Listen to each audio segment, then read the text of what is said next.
Balita ng GMA Network. Ang pagpanaw ng aming minamahal na kapuso at kaibigan, si Mike Enriquez.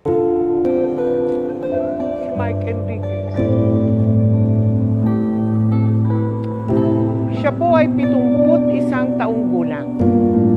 Si Mike po ay halos 2 dekada nating nakasama gabi-gabi dito sa 24 oras. Mahigit 20 taon din siyang naging host ng public affairs program na investigador. O baka hindi namin alam, meron palang nandun nakatago na hindi namin nakikita, and it's not good, it's dangerous. Kasi kami, tawag sa amin, di ba, immunocompromised. Madali kaming nabuha ng infection, ng kung ano-ano. Kung bari-reject yung kidney, sayang naman. So Sir Mike, pag in between yung pagpasok niyo sa radyo at saka yung pagpasok niyo sa 24 oras, ano yung pinakalibangan ninyo kapag kayo nasa kondo? Nanonood ako ng TV, YouTube, Netflix, mga DVD ko na luma, nagbabasa, natutulog. Kasi nga, every morning, 4:30 ako gumigising. Pag weekday, Monday to Friday, kasi may programa ako sa radio at 7 o'clock.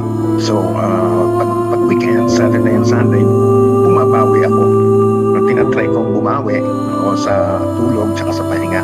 Naku Sir Mike, anong oras ang late nagising para kay Mike Enriquez? Pag weekday, Pag weekend? mga 8 or 9 sa umaga. Pero tulog naman noon mga 10, 11 kasi nga nanonood ako ng mga ano video or palabas sa mga cable channels. Ngayon, saka sa Netflix, saka mga movies ko rito. Kaya hindi ako conscious sa tulog. Ganito rin ako. Nahumaling ba kayo sa K-drama, Sir Mike? Hindi.